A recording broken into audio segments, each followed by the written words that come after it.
when a wife becomes a mom, especially if she's a working mom, at least a couple things happen. That infant requires patience that she doesn't have. And that infant sometimes won't sleep, won't feed, pull a tantrum in the middle of the supermarket. And what happens is that young mom doesn't want to admit to herself how angry she is towards that baby, because it makes her feel, I'm a lousy mom. I shouldn't have had kids. And what she does is she will displace that onto her husband, as opposed to bearing her neck saying, oh, I don't know if we should have had children. I think I'm a terrible mom. And the husband would be delighted. Oh, I'm out of the crosshairs. I'm good to go. You're a great mom. You're just tired. But that doesn't happen in couples because it's too threatening for a young mom to think, God, I was so angry at our kid. I just felt like yelling and screaming. So instead, they will displace the anger onto their husband, who comes in and he feels frequently he can't do anything right. Everything is wrong. Add to that, you once had a career, but the bond you feel, mom to infant, this life that you gave birth to, the surge of oxytocin and emotional connection, it's beyond anything you could have ever imagined. And when you're breastfeeding that infant, and after a few weeks or month, that infant is looking up at you and smiling, nothing else exists, especially your husband or your career. Your career becomes a job. Oh, and by the way, you can't go to work and say, can I tell you how amazing it is to be a mother? No, you have to suppress that and give high fives to the jerk who came in because he landed a deal for 7 figures, and you don't want to be a Debbie Downer. So this is happening a lot.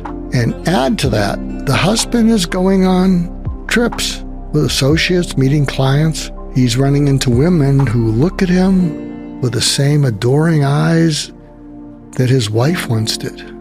And he's out there feeling adored, and he comes home and everything he does is wrong. And I bring up 7 years because if it's 7 years, and let's say you don't immediately have children, but at 7 years, there's a good chance you'll have, a 4-year-old, maybe a 5-year-old.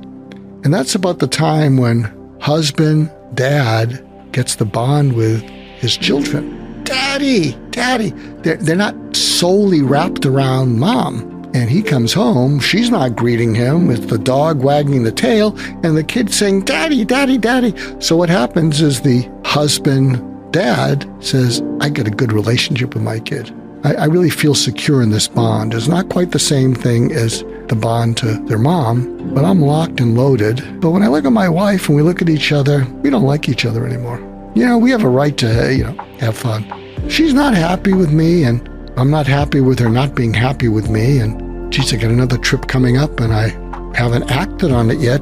Here's the solution. The solution is, I'm also a great believer that being reactive can destroy almost anything. When you're in a reactive mindset and you act on it, you're going to make almost every situation worse. If you can be proactive, which is rare, you might have a chance to prevent that. So if what I'm sharing with you, or you read the article, rings true when you want to prevent being part of this epidemic, what I'm advising couples is you proactively find a way, have a dinner, just the two of you, or if you can't get away, when the kids are asleep, make sure you do this, schedule it. What you want to do in that dinner is bring up anything that gets in the way of either of you looking forward to seeing the other, because once upon a time, you each put a smile on each other's face. You were in love. You were in like. And so what you bring up is anything that the other person is doing or failing to do that is causing you to not look forward to seeing them. The ground rules are, try to be civil, but if someone gets really feisty, they got to keep talking till they're talking from the hurt and fear underneath. What's the hurt? I can't remember the last time you liked me. I can't remember the last time you respected me. I can't remember the last time you were proud to be with me in public. And it's killing me. And what I'm afraid of is feeling those feelings because it might be over. And so you bring up those, and then you seal it that evening with an apology for something, a sincere apology. And once you get all this stuff off your chest, you look into each other's eyes and you see why you fell in love with each other and why you still love them.